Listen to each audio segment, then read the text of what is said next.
아멘. 할렐루야. 하나님께서 우리와 함께 하십니다. 아멘. 우리 한번 옆 사람과 이렇게 인사합시다. 2024년도를 함께 마지막으로 함께 해주셔서 감사합니다. 한번 이렇게 인사합시다. 예, 당신이 저의 2024년도 마지막 사람입니다. 네. 이 마지막 시간에 함께 이제 2024년도를 기억하면 이제 바로 여러분 주변에 계신 분들이 생각나실 것 같습니다. 한 해가 저물어 갑니다. 그 말은 이번 해는 저물어 가지만 또 새로운 해가 우리에게 오고 있다는 희망의 소식입니다. 할렐루야. 저는 하나님께서 우리에게 시간을 주신 게 얼마나 감사한지 몰라요. 시간이라는 개념이 있어서 이전 것은 지나가고 새로운 것을 계속해서 맞이할 수 있는 것이 정말 감사합니다. 하루가 지나면 내일이 오고 또 이번 달이 지나면 다음 달이 오고 올해가 지나면 새해가 또 오지 않습니까? 얼마나 좋습니까, 여러분? 여러분 새 신발을 사면 여러분 어떻게 신습니까? 새 신발을 사면 구겨질까봐 이렇게 조심조심 발을 넣고 뭐 묻을까봐 조심조심 걸어다니지 않습니까? 새 것은 마치 그런 거예요. 헌 신발은 어떻게 신어요? 막 그냥 신발 구겨도 신고 여기저기 막 더럽게도 신는데 새 신발은 그렇게 안 신잖아요. 그러니까 새 거는 항상 소중한 것이고 귀중한 것입니다. 이제 그 새로운 한 해가 우리에게 오고 있습니다. 하나님께서 다가오는 새해 우리에게 소중하고 귀한 시간 허락해 주실 줄 믿고 감사함과 기대와 설렘으로 맞이하시는 시간이 되기를 축복합니다.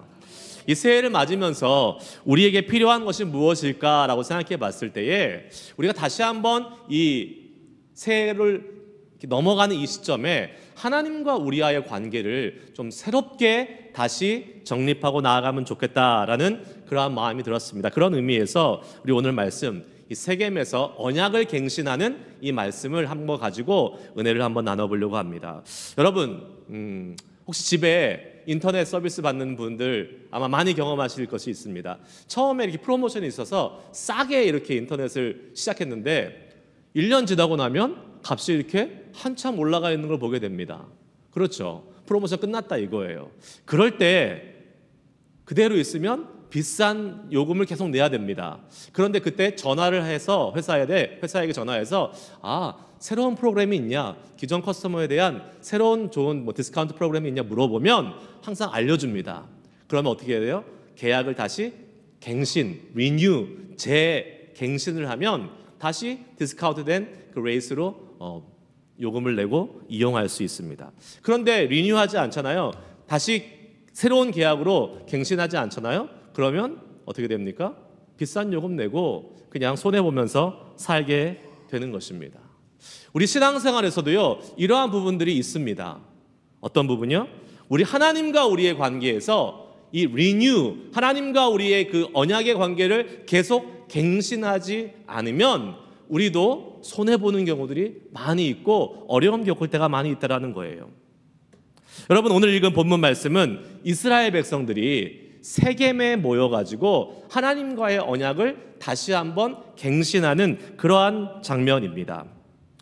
그런데 지금 언약이 어떻게 해요? 리뉴한다 그랬잖아요. 갱신한다 그랬잖아요. 다시 하나님과 갱신하는 거기 때문에 언약이 지금 처음 주어지는 것이 아니죠. 하나님은 이스라엘 백성들에게 계속해서 이스라엘의 역사를 통해서 언약을 주시고 언약을 맺고 다시 새롭게 하셨습니다. 아브라함에게 언약을 주셨고 야곱과 이삭과 야곱, 그리고 시내산에서 광야에서 계속해서 하나님은 언약을 주셨습니다. 그리고 지금 어떻게 해요? 세겜 땅에서 가나안 땅에 들어가는 이스라엘 백성들에게 다시 언약을 새롭게 갱신하기를 원하십니다. 왜 그럴까요? 하나님과 이스라엘을 맺었던 그 언약, 하나님은 잊지 않으시는데 자꾸 이스라엘 백성들은 잊어버리는 거예요. 그 하나님과 약속을 지키지 않는 거예요. 그래서 다시 새롭게 언약을 리뉴하자고 말씀하시는 것입니다.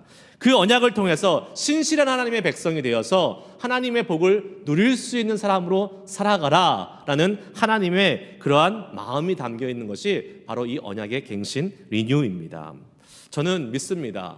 오늘 이 밤에 새해를 맞이하는 우리들에게도 하나님께서 나와 다시 한번 언약을 갱신하자, 나와 다시 한번 언약을 리뉴하자라는 그러한 하나님의 사랑의 초청이 오늘 이 밤에 있는 줄 믿습니다. 언약을 리뉴한다는 것은 하나님과 특별한 관계를 다시 새롭게 한다는 것을 의미합니다. 다시 새롭게 하나님과의 관계를 맺어가는 거예요. 우리는 언약을 갱신함으로써 하나님과의 이 좋은 친밀한 관계를 더 새롭게 할 수 있습니다. 결혼 생활 하시는 분들, 오래되시는 분들 아시겠지만 결혼 생활을 하면 권태기가 온다고 합니다. 권태기. 저는 결혼 생활을 한 지 지금 20년이 넘었지만 권태기의 권자도 느끼지 못할 정도로 아주 저희 아내를 사랑하며 살고 있지만 저희 아내한테는 감히 못 물어보겠어요. 어떤 대답이 나올지 몰라서. 그런데 여러분, 그 부부 사이가 좀 이렇게 냉랭해지고 권태기가 오면 해결하는 좋은 방법이 있다고 합니다. 뭐냐면 그 결혼하기 전에 데이트하는 장소에, 처녀총각으로 데이트하던 장소에 같이 가보는 겁니다. 그리고 뭐 하는 거예요, 가서? 그때 젊었을 때 그 풋풋하고 그 뜨거웠던 그 마음들을 다시 어떻게 해요? 리뉴하는 거예요, 리뉴. 그 마음이 이제 냉랭해지고 권태기가 막 찾아올 때 가가지고 새롭게 하는 것입니다. 그럼 효과가 있습니다. 아, 그래, 맞아, 우리가 이렇게 사랑했었지. 그러면서 다시 한번 그 사랑이 새로워지는 거죠. 부작용도 있습니다. 지금 배우자가 아니라 예전에 사귀었던 사람하고 데이트했던 장소를 착각해서 잘못 가면 어떻게 됩니까? 권태기 극복이 아니라 이혼 당하겠죠. 네. 여러분, 우리의 믿음 생활에서도 권태기가 올 수 있습니다. 하나님과 우리의 관계에서도 약간의 그러한 매너리즘에 빠질 때가 있습니다. 매너리즘이란 말이 뭐냐면 항상 틀에 박힌 일정한 방식이나 태도를 취함으로써 그것이 갖고 있는 신선함과 독창성을 잃어버리는 것, 그것을 매너리즘이라고 이야기합니다. 만약 우리가요, 우리 신앙생활에 있어서 이 매너리즘에 빠지면 어떻게 됩니까? 신선함과 독창성이 없잖아요. 그러니까 어떻게 돼요? 기대가 사라져요. 아, 그냥 뭐 똑같겠지. 뭐 별다른 거 없겠지. 뭐 믿어봤자 별거 없어. 기도해봤는데 응답이 한두 번 없으면 아유, 기도해봤자 또 응답이 없겠지. 예배해봤는데 예배를 통해서 뭐 이렇게 한두 번 뭐 은혜를 받지 못하면 아유, 뭐 예배해봤자 뭐 별일 없겠지. 내가 이럴 줄 알았어. 이렇게 생각하면서 우리의 마음이 냉랭해질 때가 있다라는 것이죠.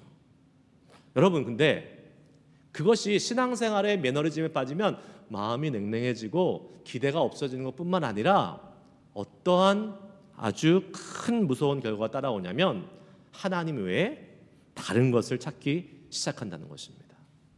하나님 외에 다른 것을 찾기 시작해요. 오늘 본문 말씀에 나오는 이스라엘 백성이 그랬다는 것을 보게 됩니다. 14절 말씀 한번 볼까요? 다시 한번 읽어보겠습니다. 14절 말씀 읽습니다. 시작. 그러므로 이제는 여호와를 경외하며 온전함과 진실함으로 그를 섬기라. 너희 조상들이 강 저쪽 애굽에서 섬기던 신들을 치워버리고 여호와만 섬기라. 아멘. 지금 이스라엘 백성은 지금 세겜이라는 곳에 와 있죠. 세겜이라는 곳은 지금 모든 가나안 광야를 지나고 가나안 전쟁을 통해서 이제 가나안 땅에 들어가기 바로 직전에 있었던 그러한 모습입니다. 하나님께서 수많은 정복 전쟁을 통해서 이기게 하시고 승리하게 하신 것을 이미 다 경험했어요. 그런데 지금 이스라엘 백성들 가운데 뭐가 있다 그랬어요? 강 저쪽과 애굽에서 섬기던 신들이 있다고 말하고 있습니다. 사실 이게 이해가 되지 않습니다. 지금 이 세겜에 와 있는 이스라엘 백성들은 애굽 땅에서 나왔던 그 1세대가 아니에요. 엄마 아빠 세대가 아니에요. 다 그 자식들 2세대입니다. 그러니까 애굽 땅에서 그 애굽의 문화와 신들에 익숙했던 그 사람들이 아니라 애굽과는 상관없는 뉴 제너레이션이에요. 그럼에도 불구하고 지금 이들이 애굽의 신들을 가지고 있었다는 것은 참 이해할 수 없는 일이라는 것이에요. 하나님이 그들에게 강 저쪽과 애굽 땅에 있는 신들을 치워버리라 라고 말씀하고 있습니다. 무엇을 의미합니까? 여러분, 우리가 아무리 과거의 주님을 많이 경험했다 할지라도요, 절대로 우리의 신앙을 장담해서는 안 된다는 것을 의미하고 있습니다. 과거가 아니라 지금 나의 상태가 어떤지가 중요합니다. 여러분 지금 여러분의 하나님과의 관계는 어떠하십니까? 과거에 열심히 한 것을 기반으로 해서 지금도 괜찮을 거라 착각하지 말아야 된다는 것이죠. 하나님과의 관계가 새롭게 되는 이 언약이 새롭게 세워지는 이 새 계명의 언약에서 우리는 이 하나님과 언약이 갱신되기 위해서 우리에게 필요한 것은 무엇일까? 오늘 본문 말씀을 통해 살펴볼 때에 오늘 본문 말씀 14절에서 18절까지 해서 가장 많이 반복되는 말씀이 있습니다. 그것이 무엇이냐면 바로 여호와를 섬긴다라는 것입니다. 여호와를 섬긴다. 즉 우리가 하나님과의 관계, 즉 하나님과 언약을 새롭게 하기 위해서 우리에게 필요한 것은 다른 신들을 버리고 여호와를 섬기겠다는 마음의 결단으로부터 시작되는 줄 믿습니다. 그럼 마음의 결단이 중요합니다. 잠언 4장 23절 말씀 한번 읽어보겠습니다. 시작. 모든 지킬 만한 것 중에서 더욱 내 마음을 지키라. 생명의 근원이 이에서 남이니라. 아멘. 뭘 지키라? 마음을 지키라. 그 마음에서 뭐가 나와요? 생명의 근원이 나온다고 말씀하고 있습니다. 마음 중요합니다. 이런 우스갯말도 있잖아요. 은혜 받지 않기로 작정하면 하나님도 어찌할 도리가 없으시다. 물론 하나님에게 불가능한 건 없으시죠. 그러나 그만큼 마음을 닫고 있는 사람한테는요 은혜 받기 어렵다라는 것을 말씀해주고 있는 것입니다. 마음이 이렇게 중요한 거예요, 여러분. 그런데 이 중요한 마음에 다른 어떠한 것도 아닌 여호와만 섬기겠다라고 결심한다면 우리 하나님이 그 마음을 얼마나 기쁘게 보실까요? 도와주고 싶고 복 주고 싶고 그냥 계속 하나님의 은혜를 부어주고 싶은 마음이 넘쳐날 것입니다. 저는요 그 하나님의 기뻐하시는 마음을 오늘 이 저녁에 갖기를 축복합니다. 2024년도 마지막 보내면서 25년도를 맞이하는 이 순간에 내 마음으로 하나님만을 섬기겠다, 내 마음에 그 소중한 결심을 하시는 귀한 시간을 가질 수 있기를 주의 이름으로 축복합니다. 여호와를 섬긴다는 마음을 우리가 가졌다면 이 여호와를 섬길 수 있는 방법은 여러 가지가 있을 수 있습니다. 하지만 가장 확실하고 분명한 한 가지가 있죠. 무엇입니까? 예배입니다. 예배예요. 눈에 보이는 모습으로 확실하게 섬길 수 있습니다. 다른 사람들이 다 쳐다보고 있어요. 내가 이렇게 많은 사람들이 보고 있는 이 자리에서 온전히 예배하고 있지 못하다면 나 혼자 있는 곳에서 어떻게 예배할 수 있겠습니까? 예배를 통해서 우리는 하나님만을 온전히 섬기는 자가 될 수 있습니다. 14절 말씀을 다시 한번 띄워주세요. 다시 한번 보면 여호와를 어떻게 섬기라고 합니까? 경외한데 온전함과 진실함으로 섬기라고 말씀하고 있죠. 온전함과 진실함으로 섬기라고 합니다. 다시 말하면 우리가 아까 여호와를 섬기는 것이 뭐예요? 예배하는 것이다. 가장 확실한 것이 예배하는 것이라는 걸 말씀드렸는데 예배를 통해서 어떻게 해요? 온전함과 진실함으로 하나님께 예배할 수 있다라고 말씀하고 있는 것이죠. 영어로 말하면 우리가 주님을 예배하는 데 있어서 totally and faithfully, 우리가 완전함과 그다음에 신실하게 예배하라는 것을 의미합니다. 이 첫 번째 온전하다라는 것은 무엇을 의미하냐면 바로 흠없는 제물이 되어서 하나님께 예배하라는 것을 의미합니다. 아니 근데 우리가 여러분 죄에 물들어 있고 죄에 취약한 사람들인데 어떻게 우리가 흠없는 사람으로 예배할 수 있단 말입니까? 우리는 우리의 힘으로 절대로 예배할 수 없습니다. 그렇게 흠없는 제물로 예배할 수 없습니다. 그러나 성경은 우리가 그렇게 할 수 있다고 얘기합니다. 골로새서 말씀 한번 보십시오. 1장 22절 말씀 읽습니다. 시작. 이제는 그의 육체의 죽음으로 말미암아 화목하게 하사 너희를 거룩하고 흠없고 책망할 것이 없는 자로 그 앞에 세우고자 하셨으니. 아멘. 예수 그리스도의 십자가의 희생으로 말미암아 우리는 흠없는 제물로 예배할 수 있음을 믿으시기 바랍니다. 그러므로 여러분 우리가 온전함으로 예배하기 원하잖아요. 그러면 우리가 노력하는 것이 아닙니다. 온전하게 예배하기를 원한다면, 흠없는 제물로 예배하기 원한다면 우리는 누구를 의지해야 돼요? 예수 그리스도를 의지해야 됩니다. 십자가를 바라봐야 됩니다. 십자가에 우리의 모든 죄를 지고 돌아가신 예수님을 의지해서 우리도 흠없는 제물로 주님 앞에 나아갈 수 있음을 믿고 담대하게 주님 앞에 나아갈 수 있기를 주의 이름으로 축복합니다. 우리가 예수님의 보혈로 말미암아 우리가 흠없는 영적인 제물이 되었다면, 영적으로 그렇게 되었다면 실제적인 예배에서도 우리가 온전함으로 예배할 수 있기를 소망합니다. 그 말은 뭐예요? 예배 시간 처음부터 끝까지 잘라 먹지 않고 매 순간순간마다 마음을 항상 들여서 정말 최선을 들여서 주님 앞에 나아가는 우리가 되어야 될 줄 믿습니다. 네. 뭐 여기 계신 분들은 제가 보니까 예배 시간에 늦게 오시거나 아니면 또 예배 중간에 잘라 먹고 빨리 가시는 분 아무도 없는 것 같아요. 그러나 한번 잘 살펴보세요. 우리가 예배드리는 그 처음부터 마지막까지 그 시간 순간순간 매 순간마다 얼마만큼 집중하면서 하나님께 나아가고 있는지 한번 잘 살펴보시기 바랍니다. 온전함으로 예배하라.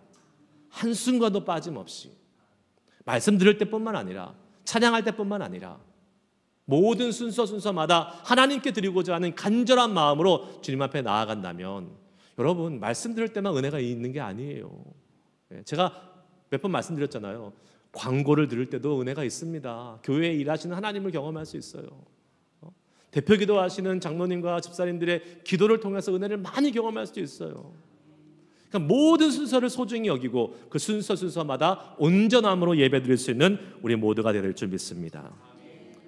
그리고 온전함과 또 다른 것은 진실함으로 예배하자 그랬잖아요. 진실함으로 섬기자라는 이 표현은 faithfully, 우리가 정말로 신실하게 우리가 예배하자라고 표현할 수 있겠습니다. 이 믿을만하다, faithful, 이거는 항상 하나님의 성품을 나타낼 때 이야기하는 거잖아요. 신명기 7장 9절 말씀 한번 읽겠습니다. 시작. 그런즉 너는 말라. 오직 내 하나님 여호와는 하나님이시요 신실하신 하나님이시라. 아멘. 우리 하나님은 신실하신 분, 즉 믿을 만한 분이십니다. 네. 믿을 만한 사람은 어떤 사람이에요, 여러분? 믿을 만한 사람. 이제 우리한테 적용시켜 보는 거예요. 우리한테 faithfully, 우리가 정말로 신실하게 예배하자 그러면 신실한 사람은 어떤 사람입니까? 그 사람의 보면 진심이 느껴지는 사람 아니겠어요? 믿을 만한 사람, 진심이 느껴지는 사람. 그러니까 여호와를 진실함으로 섬기라라는 것은 진심으로 예배해야 된다는 것을 의미합니다. 온 마음을 다해서 진심으로. 체면 때문에 예배하는 게 아니에요. 습관적으로 예배하는 게 아니에요. 형식적으로 와서 시간을 채우는 게 예배가 아닙니다. 진심으로 예배하는 사람은 어떻게 예배할까요? 정말 찬양을 드릴 때도 정말 가장 뜨겁게 크게 내가 드릴 수 있는 최선의 목소리와 최선의 것으로 주님을 찬양합니다. 제가 종종 말씀드리잖아요. 적어도 노래방에서 노래 부를 때보다는 크게 찬양해야 된다고요. 예. 우리가 산에 올라가면, 한국 사람들 산에 가면 뭐를 외칩니까? 야호 외치잖아요. 야호하고 크게 외치잖아요. 정말 마음이 터질 듯한 그 외침을 이렇게 외치지 않습니까? 그 진심으로 외치면 크게 외치는 거예요. 쩌렁쩌렁하게 외치는 거예요. 우리의 찬양과 기도가 그렇게 될 줄 믿습니다. 예, 우리의 마음에서 그냥 우러나와서 마치 그냥 가슴이 뻥 뚫리는 것처럼 그러한 찬양과 기도를 올려드리면 우리는 진실되게 하나님을 예배하는 우리의 모습이 될 줄 믿습니다. 한 해를 마치고 이제 마칠게요. 새해가 이제 시작되는 이 시점에서 우리는 다시 한번 주님과의 관계를 좀 새롭게 하는 시간을 갖기를 소망합니다. 오늘 송구영신 예배를 드리게 하신 이유가 여기에 있는 줄 믿습니다. 오늘 이 예배를 통해서 저는 소망하기를 우리와 주님과의 관계가 새롭게 되어 2025년도를 맞이하는 우리가 한 사람도 빠짐없이 하나님이 그 언약을 지키는 백성에게 복을 주시겠다라고 하신 그 약속의 말씀을 이루고 성취하는 한 해가 되기를 축복합니다.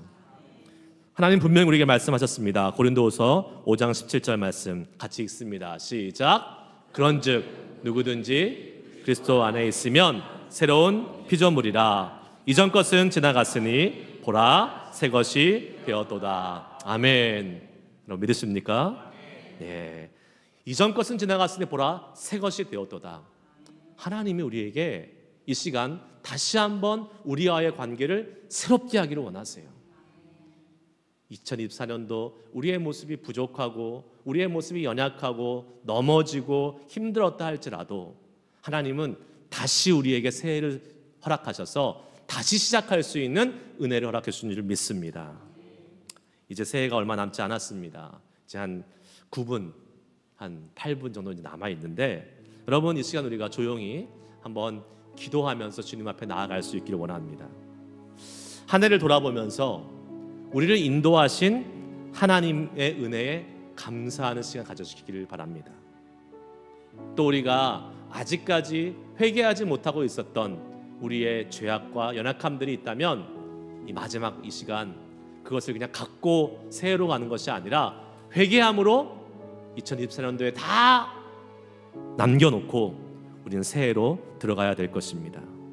특별히 우리 신앙생활이 매너리즘에 빠져 있었다면, 하나님 외에 다른 것을 구한 것이 있었다면 회개하고 이 시간 주님과의 관계가 새롭게 리뉴되는 시간이 되어서 2025년 여호와만 온전히 섬기는 예배자 되기를 소망합니다.